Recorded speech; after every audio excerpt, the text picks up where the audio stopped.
आइए शुरुआत करते हैं अच्छी और सच्ची खबरों की। सबसे पहले बात नौसेना की, जिसके लिए आज का दिन ऐतिहासिक रहा, क्योंकि आज इंडियन नेवी को एक नहीं बल्कि दो युद्धपोत मिले हैं।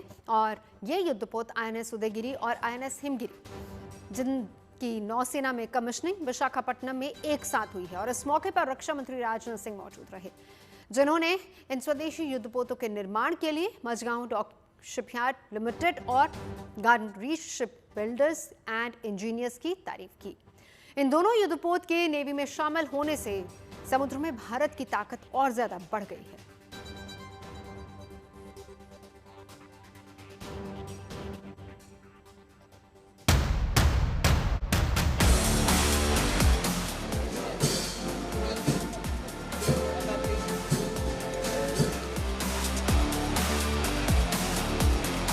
स्वागत करें भारतीय नौसेना युद्धपोत उदयगिरी का। भारतीय नौसेना के बेड़े को मजबूती देने के लिए आ चुके हैं दो नए युद्धपोत। एक है INS उदयगिरी, जबकि दूसरा है INS हिमगिरी। उदयगिरी एंड हिमगिरी। बारिश की रिमझिम फुहारों के बीच विशाखापट्टनम में दोनों युद्धपोतों की कमीशनिंग तय वक्त पर एक साथ हुई। इस खास मौके पर रक्षा मंत्री राजनाथ सिंह मौजूद रहे, जिनके हाथों इन मेड इन इंडिया युद्धपोतों को नौसेना के हवाले किया गया। और उन सभी महिलाओं और पुरुषों का जिन्होंने इस पल को ये मौका इंडियन नेवी के लिए ऐतिहासिक रहा, क्योंकि पहली बार अलग अलग शिपयार्ड में बने जहाजों को एक साथ नौसेना में शामिल किया गया है। हमने पिछले 2 महीनों में तमल, अर्नाला और निस्तार को नौसेना में कमीशन किया है। इन सब के बाद आज की यह डबल कमीशनिंग भारत की समुद्री शक्ति और निरंतर प्रगति और गतिशील विस्तार का स्पष्ट प्रमाण है। आज जिन वॉरशिप्स की कमीशनिंग हो रही है, उनके भूतपूर्व अवतार, जो कि लिएंडर क्लास फ्रिगेट्स थे, अपने समय के पायनियर्स थे, जिन्होंने भारतीय नौसेना की डिजिटल इलेक्ट्रॉनिक सिस्टम्स और मल्टी डायमेंशनल कैपेबिलिटीज की ओर परिवर्तन की शुरुआत की थी। नौसेना की इस उपलब्धि का जिक्र रक्षा मंत्री ने अपने भाषण में भी किया और इन स्टील फ्रिगेट्स को देश में ही तैयार करने के लिए Mazagon Dock Ship Builders Limited और Garden Reach Ship Builders and Engineers को बधाई दी। कुछ समय पहले हमने एक और कमीशनिंग देखी थी, INS तमाल की। वह एक मल्टी रोल स्टील फ्रिगेट है, जिसे रूस में बनाया गया और हाल ही में कुछ समय पहले उसे भारतीय नौसेना में शामिल किया गया। INS तमाल का इंडक्शन हमारे लिए गौरव का विषय है, लेकिन इससे भी बड़े गौरव का विषय यह है कि भारत के लिए फॉरेन मेड शिप का आखिरी ऑर्डर था। जब हम डिसाइड कर चुके हैं कि फ्यूचर में इंडियन नेवी के लिए कोई भी जहाज विदेश में नहीं बनेगा, हम अपने जहाज स्वयं ही भारत में बनाएंगे। देवियों और सज्जनों, यह आत्मनिर्भरता का हमारा पक्का संकल्प है। यह डिफेंस प्रोडक्शन में सेल्फ रिलायंस की ओर हमारा यह बहुत ही डिसाइसिव स्टेप है। INS उदयगिरी और INS हिमगिरी उसी संकल्प का प्रमाण है, मैं यह मानता हूं। मैं आज इस अवसर पर Mazagon Dock Ship Builders Limited को, Garden Reach Ship Builders and Engineers को विशेष बधाई देता हूं। जिस जज्बे के साथ, जिस मेहनत और लगन के साथ आप लोगों ने INS उदयगिरी और INS हिमगिरी को तैयार किया है, वह अपने आप में इनक्रेडिबल है। मॉडर्न वॉरशिप्स INS उदयगिरी और INS हिमगिरी को प्रोजेक्ट 17A के तहत देश में ही डिजाइन और डेवलप किया गया है, जो नेक्स्ट जनरेशन स्टील फ्रिगेट्स हैं। करीब 6,700 टन वजनी ये युद्धपोत शिवालिक क्लास से बड़े और ज्यादा हाईटेक हैं, जिनमें 75% स्वदेशी चीजें लगी हैं। इनका डिजाइन ऐसा है कि ये राडार पर कम दिखते हैं। यही इनकी सबसे बड़ी खूबी है, जिसके चलते इन युद्धपोतों को दुश्मन के राडार आसानी से पकड़ नहीं सकते। अपनी इस खूबी के बूते दोनों युद्धपोत खतरनाक अभियानों में गेम चेंजर साबित होंगे। जो पावर प्ले चल रहा है इस समय इंडियन ओशन में जो पावर प्ले चल रहा है वो हमें बार बार अलर्ट करता है। यहाँ कई देशों के इंटरेस्ट टकराते हैं और इस वजह से हमें भी अपनी मैरीटाइम प्रिपेयर्डनेस को मजबूत बनाए रखने की ज़रूरत है। साथियों, मैं बार बार कहता हूँ कि हमारा उद्देश्य शक्ति प्रदर्शन नहीं है। भारत कभी भी एग्रेसिव एक्सपेंशनिज्म में विश्वास नहीं करता है। दोनों नेक्स्ट जनरेशन स्टील्थ फ्रिगेट्स की अधिकतम रफ्तार 52 किलोमीटर प्रति घंटा है और एक बार ईंधन भरने पर 10,000 किलोमीटर से ज्यादा दूरी तय करने में सक्षम है। इतना ही नहीं, इन पर ब्रह्मोस सुपरसोनिक क्रूज मिसाइल और बराक 8 मिसाइलें तैनात हैं, जो पलक झपकते ही टारगेट को निशाना बना सकती हैं। और तो और इनमें मिसाइल डिफेंस सिस्टम और अत्याधुनिक सोनार सिस्टम भी लगा है, जिसके चलते ये बेहद नजदीकी खतरों और पनडुब्बियों की पहचान करने में सक्षम है। इसके अलावा इन दोनों में 76 mm गन, 30 mm और 12.7 mm के क्लोज इन वेपन सिस्टम यानी CIWS भी लगे हैं। इन हथियारों के साथ ये स्टील्थ फ्रिगेट्स और भी घातक हो जाते हैं। आइए हम सब मिलकर यह संकल्प लें कि हम यहीं नहीं रुकेंगे। हम लगातार खुद को अपग्रेड करेंगे और अपनी सेना को बेस्ट पॉसिबल इक्विपमेंट देंगे और देश की सुरक्षा के लिए हमेशा कमिटेड रहेंगे। देवी और सज्जनों, जब ये दोनों वारशिप अपने मिशंस पर निकलेंगी तो मेरी शुभकामना है कि वे ऑनर और प्राइड के साथ इंडियन नेवी को सर्व करें। समुद्र की लहरों के बीच इनके ऊपर हमारा तिरंगा गर्व से लहराए। ऑपरेशन सिंदूर के दौरान जिस तरह से चीन और पाकिस्तान की जुगलबंदी देखने को मिली थी, उससे सबक लेते हुए सेना के तीनों अंग अपनी रक्षा तैयारियों को और ज्यादा मजबूत बनाने में जुटे हैं, जिसकी एक बानगी है INS उदयगिरी और INS हिमगिरी, जिनके नौसेना में शामिल होने से हिंद महासागर में भारत की ताकत कई गुना बढ़ गई है। शिवानी शर्मा के साथ bureau report, good news today. और अगली अच्छी खबर है गणेश चतुर्थी से जुड़ी हुई। भाद्रपद महीने के शुक्ल पक्ष की चतुर्थी से देश भर में इस पर्व का शुभारंभ होने वाला है, यानी कि सुबह से ही ये पर्व देश भर में मनाया जाएगा और ये पर्व मुख्य रूप से 10 दिनों तक चलता है। इस दौरान भक्त बप्पा को अपने घर लाते हैं और अनंत चतुर्दशी के दिन बप्पा को धूमधाम से विदा करते हैं। ऐसे में आज से लोगों के घरों और पंडालों में बप्पा का आगमन शुरू हो चुका है और इस पर्व को लेकर कैसी है रौनक, आपको दिखाते हैं।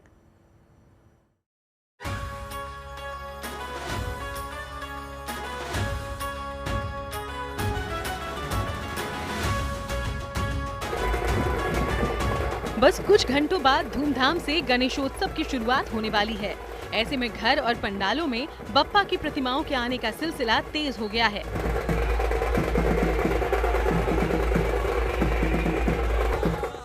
ये 2 तस्वीरें मुंबई से आई हैं, जिनमें पहली तस्वीर टीवी कलाकार गुरमीत चौधरी और उनकी पत्नी देवीना बैनर्जी की है, जो अपने बच्चों के साथ गणेश प्रतिमा लेने पहुंचे।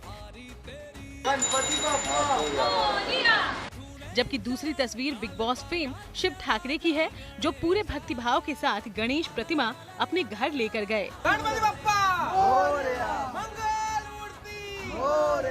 बिल्कुल बच्चों की पसंद है। बच्चे यहाँ पे आए थे दोनों और इन लोगों ने यहाँ पे सिलेक्ट किया है। तो इस बार गणपति जो आ रहे हैं वो पिंक कलर के हैं। आई समहाउ फील कि गणपति बप्पा खुद ही अपना प्रिपरेशन कर लेते, तो इसीलिए ज़्यादा टेंशन नहीं है, वो खुद ही सब कुछ कर लेंगे। पिंक कलर के Ganpati with a red colour decor, पता नहीं कैसा लगेगा, बट आई एम श्योर। नहीं, इधर नहीं, घर पे। भाद्रपद महीने के शुक्ल पक्ष की चतुर्थी को मनाया जाने वाला ये पर्व वैसे तो पूरे देश में मनाया जाता है, लेकिन महाराष्ट्र में इस पर्व की सबसे ज्यादा धूम दिखती है। चाहे आम हो या खास, हर कोई विघ्नहर्ता को अपने घर तो लाता ही है। साथ ही गणेश पंडालों में मंगल मूर्ति का आशीर्वाद लेने पहुंचता है। सुबह शुभ मुहूर्त में पूजा पाठ के बाद इन गणेश पंडालों के द्वार भक्तों के लिए खोल दिए जाएंगे, जिसके बाद अगले 10 दिनों तक गणपति पंडालों में आस्था और भक्ति का अद्भुत मंजर देखने को मिलेगा। इस समय मैं मौजूद हूं मुंबई के सुप्रसिद्ध गणेश उत्सव मंडल गणेश गल्ली का राजा यानी मुंबई के राजा के दरबार में और तस्वीरों के माध्यम से देखें कि इस पंडाल की जो थीम है रामेश्वर, वो बनकर पूरी तरह से तैयार है। एक बहुत बड़ा सेट मंडल द्वारा श्रद्धालुओं के लिए यहाँ पर बनाया हुआ है। तमिलनाडु का रामेश्वर मंदिर, यानी कि जो कोई वहां जाकर के दर्शन नहीं कर सकता है वो गणेश गल्ली यानी कि मुंबई के राजा साउथ मुंबई में स्थित लालबाग इलाके में इस जगह पर आकर के रामेश्वर का दर्शन कर सकता है। तस्वीरों में देखें कि किस तरीके से तिरुपति बालाजी के अवतार का थीम जो है लालबाग के राजा को दिया गया है। तो मुख्य द्वार है ही, लेकिन जहां तक भी आपकी नजरें जाएं, देखिए किस तरीके से सज्जा सजावट की गई है। इस समय सड़क पर आपको गाड़ियां दिख रही होंगी, लेकिन आज रात 9 बजे के बाद लालबाग के राजा के दोनों तरफ बैरिकेड्स लगा दिए जाएंगे और आज रात से ही एक अच्छी खासी लंबी कतार लालबाग के राजा का दर्शन करने के लिए शुरू कर दी जाएगी। हर साल की तरह इस साल भी गणेश चतुर्थी पर कुछ अलग और अनोखा देखने को मिल रहा है, जिसकी एक तस्वीर गुजरात के सूरत से सामने आई। यहाँ एक सराफा व्यापारी ने 1 इंच की भगवान गणेश और 1 इंच की माता लक्ष्मी की मूर्ति तैयार की है, वो भी 22 कैरेट गोल्ड से। एक मूर्ति की अनुमानित कीमत 1.25 लाख से 1.5 लाख रुपए बताई जा रही है। बड़ी बात यह है कि ब्यूरो ऑफ इंडियन स्टैंडर्ड्स के हिसाब से दोनों मूर्तियां सर्टिफाइड हैं और तो और इन सोने की मूर्तियों को बनाने के लिए 3D प्रिंट वर्क का इस्तेमाल किया गया है। वीरेन भाई चौकसी हमारे साथ है। वीरेन भाई, ये जो लक्ष्मी जी और गणेश जी की आपने मूर्ति तैयार की है गोल्ड में, क्या खासियत है इनकी और क्यों तैयार किया गया? अभी इंडिया में फेस्टिवल माहौल स्टार्ट हो गया है। गणेश जी अपने द्वार पे है, अभी दिवाली फिर आ रही है, लोग सब दिवाली पे लक्ष्मी जी का पूजन करते हैं। ये हर साल हमारे पास लक्ष्मी जी गणेश जी का डिमांड रेगुलर आता रहता है। ये साल हमने सोचा कि कुछ ऐसा करें जिससे कुछ कस्टमर को हम यूनिकनेस दे सके। प्लस सोने के रेट्स इतने बढ़ गए हुए, तो हमें कस्टमर का बजट भी देखना था। वो एक थॉट आया और हमने एक काम स्टार्ट किया। तो विश्व के सबसे छोटी साइज के हमने गणेश जी का निर्माण किया 1 इंच में। गणेशोत्सव को लेकर ऐसी ही रौनक दक्षिण भारत के शहरों में भी दिख रही है। हैदराबाद से आई ये तस्वीर बेहद खास है। खास इसलिए क्योंकि यहाँ 69 फीट ऊंची ये विशाल गणेश प्रतिमा बनाई गई है, जिसके साथ साथ दूसरे देवी देवताओं की प्रतिमाएं भी लोगों को देखने को मिलेंगी। 1954 में जो स्वर्गीय शंकराचार्य जी स्वतंत्र सेनानी थे, उन्होंने 1 फीट से स्टार्ट करे थे गणेश जी है ना। अब जो है ना 71 ईयर सेलिब्रेशन कर रहे हैं। 69 फीट का भगवान की मूर्ति है, पूरे कंप्लीट हो गए, हर वक्त जो कंप्लीट हो गए। कल सुबह 10:30 को गणेश जी के नेत्रोत्सव है, जो आइस का पेंटिंग करते हैं। सो अब कल जो है ना अपने फर्स्ट गवर्नर जो आगे पहले पूजा करते हैं, उनके साथ जो है ना पुन्नम प्रभाकर जी और के साथ गणेश उत्सव कमेटी अध्यक्ष दानम नागेंद्र जी और जो है ना ब्रेवरी चेयरमैन गज्जल नगेश और बस्ती के सब बड़े लोग आए जो ना इस प्रोग्राम में पार्टिसिपेट करते हैं। बीते कुछ सालों में पर्यावरण को ध्यान में रखते हुए इको फ्रेंडली गणेश प्रतिमाओं का चलन तेजी से बढ़ा है। ऐसे में अब लोग तरह तरह की इको फ्रेंडली चीजों से प्रतिमाएं बना रहे हैं। ऐसी ही एक मूर्तिकार हैं रिंटू राठौर, जिन्होंने इस बार खीर और फिटकिरी से गणेश प्रतिमाएं बनाई। रिंटू बताती हैं कि इन प्रतिमाओं की डिमांड काफी है। आज लास्ट जो बची है सब लेने आने वाले हैं और अभी तक ये पूरी नहीं हुई है। अब जैसे देख रहे हैं, पर ये फिटकरी की मूर्ति है। अच्छा। और अभी इसमें काम बचा हुआ है। बिल्कुल, सब में काम बचा हुआ है। 1 हफ्ते से सब लोग लेने आ रहे हैं, डिलीवरीज चालू है। अब ये लास्ट जो है आज मुझे कैसे भी करके उनको खत्म करना है। 15वां साल है इको फ्रेंडली गणपति जी की मूर्तियां बनाते हुए। तो मैं अब तक चॉकलेट में से गणपति बनाती थी, जिनका विसर्जन दूध में किया जाता है और फिर वो जो दूध बनता है चॉकलेट का, वो हम अनाथ आश्रम में जाके बच्चों को प्रसाद के रूप में बांटते हैं, चना अमृत टाइप में। हाँ जी, जैसे ये आप देख रहे हैं, ये चॉकलेट की मूर्ति है।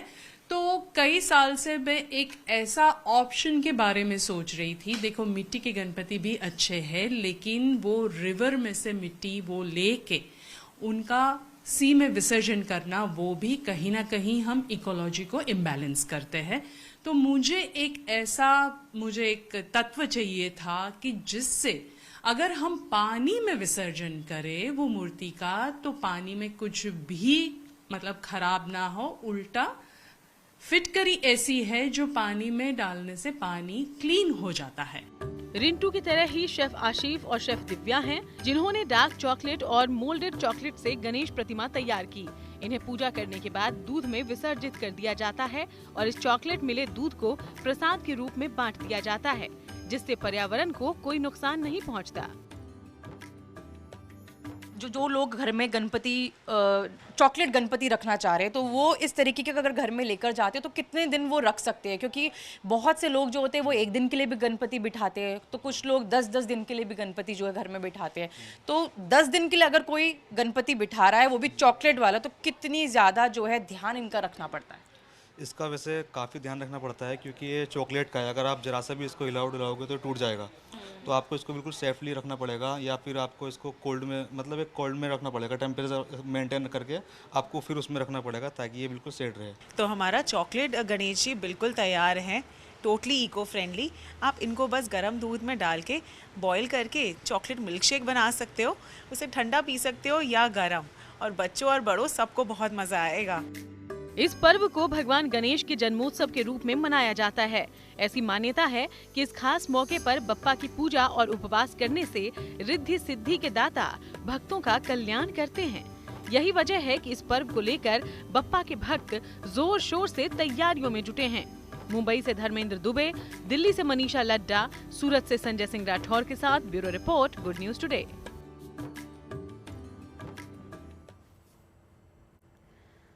और गणेशोत्सव के मौके पर हम आपको एक ऐसे चित्रकार से मिलवाते हैं जिन्होंने अपनी कला से विघ्नहर्ता गणेश की हजारों पेंटिंग्स तैयार की हैं। और इन पेंटिंग्स की सबसे बड़ी खूबी है कि इन्हें वेस्ट मटेरियल यानी कि कबाड़ जैसे खराब तार, न्यूज़पेपर, पेड़ की छाल, पेड़ के पत्ते, टूटे हुए गले के हार, बिंदी, कांच, सिक्के, गत्ता, बटन जैसी चीज़ों से बनाकर गुड न्यूज़ टुडे से बातचीत में इन पेंटिंग्स को बनाने वाले राजेश तलवार ने बताया कि वो अब तक वेस्ट मटेरियल से 3000 से ज़्यादा पेंटिंग्स बना चुके हैं, और वो भी एक से बढ़कर एक। राजेश अपनी इस कला का प्रदर्शन विदेश में भी कर चुके हैं, लेकिन उन्होंने आज तक एक भी पेंटिंग बेची नहीं है। राकेश तलवार की बनाई इन पेंटिंग्स में एक ऑपरेशन सिंदूर को समर्पित है, जो बेकार हो चुकी बिंदियों से बनी है। राजेश तलवार की कोशिश है कि वो अपनी पेंटिंग के जरिए लोगों को वेस्ट मैनेजमेंट के बारे में ज़्यादा से ज़्यादा जागरूक करें। आप दुनिया में किसी भी चीज़ का नाम ले लीजिए, पेड़ की छाल, पेड़ की खाल, पत्ते, पुआल, छोटे छोटे बटन, महिलाओं के श्रृंगार का सामान, न्यूज़पेपर, मैगजीन, कुछ भी आपको इस कमरे में हर चीज़ के बने हुए गणेश जी दिखाई पड़ेंगे। ये दिल्ली के शहादरा का एक छोटा सा मोहल्ला है। ये घर है राजेश कुमार जी का, जिन्होंने अब तक 3000 से ज़्यादा गणेश जी की पेंटिंग बनाई है, लेकिन बेची एक भी नहीं है। सर, 55 साल की उम्र आपकी हो चुकी है, इतनी उम्र में 3000 से ज़्यादा पेंटिंग्स आपने बनाई हैं। शुरुआत कैसे हुई इस यात्रा की? देखिए, वैसे तो मैं जो है सन 1981 से मेरा आर्ट में शौक़ था, तो मैं कुछ करता रहता था।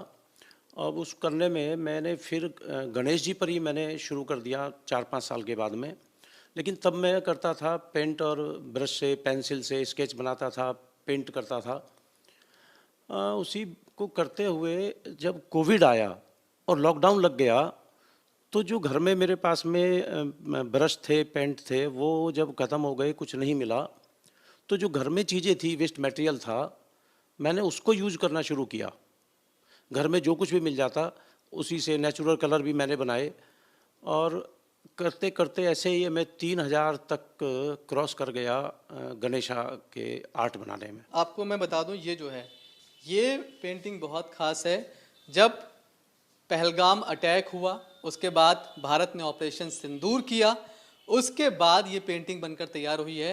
इस पेंटिंग की खास बात यह है कि पूरी पेंटिंग बिंदी से तैयार की गई है। बिंदी जो महिलाएं अपने माथे पर लगाती हैं, श्रृंगार का एक रूप होता है, उन बिंदियों से इस पेंटिंग को तैयार किया गया है। लगभग 100 से ज़्यादा डिज़ाइन इसमें बिंदी के हैं, और ये बिंदी भी ऐसा नहीं कि मार्केट से खरीद के लाए उसको इस्तेमाल कर लिया। ये बिंदी भी वो बिंदी हैं जो वेस्ट हो चुकी थी, जिनके पीछे का जो गम है वो ख़त्म हो चुका था और इनका इस्तेमाल अब नहीं हो सकता था, उसको इतने खूबसूरत तरीके से ऑपरेशन सिंदूर को डेडिकेट करते हुए ये तैयार किया गया है। मैं क्या कर सकता हूं अपनी तरफ से उन शहीदों के लिए जो सुहाग उजड़ गए, उन महिलाओं के सम्मान के लिए, तो फिर मैंने मेरे परिवार की जो महिलाएं थी, मेरे जो और टीचर्स और ऐसे, उनसे मैंने कहा कि जो आप बिंदी यूज़ करते हैं और जब आपके यूज़ के बाद में आप उनको छोड़ देते हैं, क्या करते हैं? तो उन्होंने कहा कि हम डस्टबिन में डाल देते हैं। मैंने कहा आप जितनी भी घर में है मुझे दीजिए इकट्ठी करके। सबने मुझे बहुत शौक से ये दी और उनसे मैंने ये गणेश जी तैयार कर दिए। ये पेंटिंग बहुत खास है। ये लगता है इसे जंजी के गणेश जी हैं। जंजी के क्यों? क्योंकि जंजीज को आप देखते हैं कि वो बहुत सारी बातें इमोजीज में करते हैं, लिखते कम है, टाइप कम करते हैं, इमोजी ज़्यादा भेजते हैं। ये उन छोटे छोटे जो इमोजी होते हैं उन इमोजी से ये तैयार किए गए हैं गणेश जी। चलें बात भारत की सबसे बड़ी कार निर्माता कंपनी मारुति सुजुकी की कर लेते हैं, जिसकी पहली electric car e Vitara import के लिए तैयार है। गुजरात के हंसलपुर में प्रधानमंत्री नरेंद्र मोदी ने कई देशों में निर्यात की जाने वाली इलेक्ट्रिक कारों की पहली खेप को हरी झंडी दिखाई। यानी कि पूरी तरह से भारत में बनकर तैयार होने वाली हिंदुस्तानी ई विटारा 100 से ज्यादा देशों की सड़कों पर दौड़ेगी। भारतीय बाजार के लिए सितंबर तक इलेक्ट्रिक विटारा के लॉन्च होने की उम्मीद है।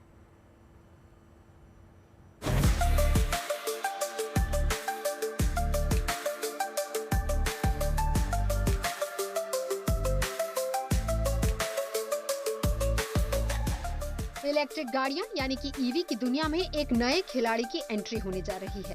भारत के घर घर में पहचाने जाने वाले नाम मारुति सुजुकी ने अपने पहले इलेक्ट्रिक मॉडल का प्रोडक्शन शुरू कर दिया है, जिसका नाम है ई विटारा।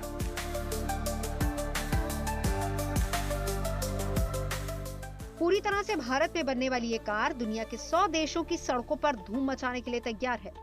गुजरात के हंसलपुर में मौजूद सुजुकी सेंटर प्लांट में प्रधानमंत्री नरेंद्र मोदी ने नई असेंबली लाइन को हरी झंडी दिखाई, जिसके बाद मारुति की पहली इलेक्ट्रिक कार का रोल आउट शुरू हो गया।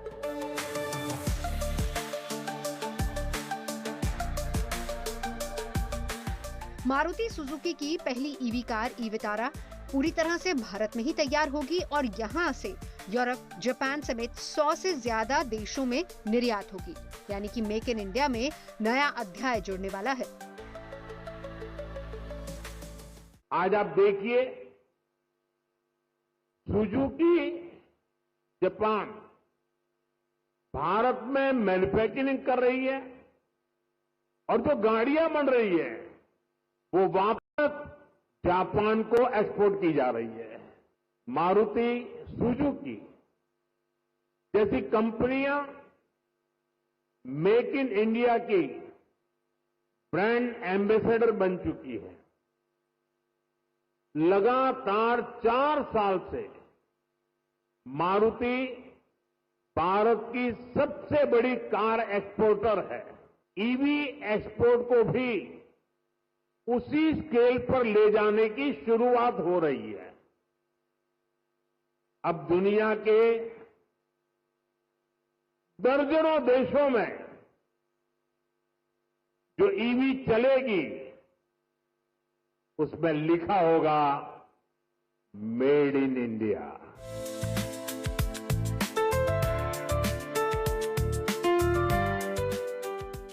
सौ से ज्यादा देशों के अलावा भारतीय मार्केट के लिए मारुति सुजुकी ने अपनी ई विटारा को lithium oil battery pack option के साथ पेश करने का फैसला किया है।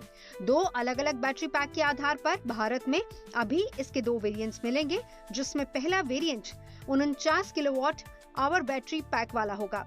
142 हॉर्स पावर और 192 न्यूटन मीटर टॉर्क की वजह से ये वेरिएंट कुछ ही सेकंड में 0 से 100 किलोमीटर प्रति घंटे की रफ्तार पकड़ लेगा। दूसरा वेरिएंट ज्यादा पावर वाला इलेक्ट्रिक मोटर होगा, 61 किलोवाट आवर बैटरी पैक वाला। ये वेरिएंट 172 bhp इंजन और 192 Nm टॉर्क के साथ होगा। 0 से 100 किलोमीटर प्रति घंटे की रफ्तार पकड़ने में से महज 8.9 सेकंड लगेंगे। शुरुआत में भारत में सिर्फ फ्रंट व्हील ड्राइव ऑप्शन के साथ ही मिलने जा रही ये दोनों वेरिएंट्स फुल चार्ज में 500 किलोमीटर की रेंज तक जा सकते हैं। इनकी कीमत 20 से 25 लाख एक्स शोरूम के बीच रखी गई है। मारुति की इस इलेक्ट्रिक कार के सभी वर्जन्स में एक्सीडेंट के दौरान ड्राइवर और पैसेंजर की जान बचाने के लिए 6 से 8 एयरबैग्स लगाए गए हैं। ब्रेकिंग के दौरान वाहन को सुरक्षित और स्थिर रखने के लिए EBD यानी कि इलेक्ट्रॉनिक ब्रेक फोर्स डिस्ट्रीब्यूशन की सुविधा मिल सकती है। ब्रेक लगाने पर पहिए को लॉक होने और फिसलने से रोकने के लिए ASB यानी कि एंटी लॉक ब्रेकिंग सिस्टम भी होगा। फिसलन भरी सड़कों पर या तेज गति के दौरान पहियों की पकड़ बनाए रखने के लिए ई-विटारा में ट्रैक्शन कंट्रोल सिस्टम और इलेक्ट्रॉनिक स्टेबिलिटी प्रोग्राम फीचर भी जोड़ा जा सकता है। और बच्चे को कार में सुरक्षित रखने के लिए इसोफिक्स चाइल्ड सीट की सुविधा भी मिलेगी। इसके अलावा पैसेंजर की आरामदायक यात्रा और सुविधा के लिए ऑटोमेटिक क्लाइमेट कंट्रोल और वेंटिलेटेड फ्रंट सीट और वायरलेस फोन चार्जर जैसे फीचर्स भी इसमें दिए जा सकते हैं। तंग पार्किंग और जगहों पर आसान ड्राइविंग के लिए 360 डिग्री कैमरा जैसे सेफ्टी फीचर्स भी मिल सकते हैं। मारुति सुजुकी ने अपनी जर्नी शुरू कर दी है इलेक्ट्रिक व्हीकल मार्केट में और स्ट्रॉन्ग हाइब्रिड मार्केट में। और ये जो प्लांट है जहाँ पे अभी भी खड़े हैं, ये बहुत बड़ा प्लांट बनाया मारुति सुजुकी ने। 100+ देशों से ज़्यादा मारुति इसको एक्सपोर्ट करेगा। लेकिन जो भी हम गाड़ी देखने वाले हैं वो प्रोडक्शन रेडी कार है जो इंटरनेशनल मार्केट्स में जाएगी। अभी आप देखेंगे ये लेफ्ट हैंड ड्राइव कार ये है जो लैटिन अमेरिका मार्केट्स में जा सकती है और बाकी देशों में जाएगी जहाँ पे लेफ्ट हैंड ड्राइव है। अगर हम देखेंगे इसके इंटीरियर्स एकदम प्लश एंड क्लीन इंटीरियर्स हैं। जैसे प्रधानमंत्री नरेंद्र मोदी ने बोला कि मारुति सुजुकी का अब टाइम आ चुका है अपने विंग फैलाने के लिए, अपने पंख फैलाने के लिए और नई इनोवेशन करने के लिए। अब आप स्क्रीन देखेंगे तो बड़ी स्क्रीन दी गई है, 2 बड़ी जॉइंट स्क्रीन्स हैं अच्छी मोबिलिटी के लिए और ऑफ कोर्स अच्छी, लेकिन फिजिकल बटन जरूर दिए गए हैं। आशा करते हैं कि ये बटन्स भारतीय बाजार में भी उतरेंगे। अगर आप गियर के बटन देखेंगे वो PRNDS दे रखा है, मतलब सॉफ्ट टच बटन्स दे रखे हैं काफ़ी सहूलियत के लिए। यहाँ से अब गाड़ी पीछे से खुलेगी और काफ़ी स्पेशियस अंदर से दिख रही है। लेकिन हालांकि नई बात मैं आपको अगर बताऊं तो बैजिंग जो है गाड़ी की ई-विटारा वो काफ़ी अच्छी क्लासी दे रखी है। हमने भारत मोबिलिटी शो 2025 में भी देखी थी। ये गाड़ी प्रोडक्शन रेडी गाड़ी है जो भारतीय बाजारों में उतर सकती है। Right hand side drive vehicle है जो भारतीय बाजारों में उतरेगी। ऑलमोस्ट सेम लग रही है लगभग गाड़ी, कुछ ज़्यादा फर्क नजर नहीं आ रहा है। मारुति ने अपने हंसलपुर प्लांट में 21,000 करोड़ रुपए का निवेश किया है, जिसकी सालाना उत्पादन क्षमता 7,50,000 यूनिट्स है।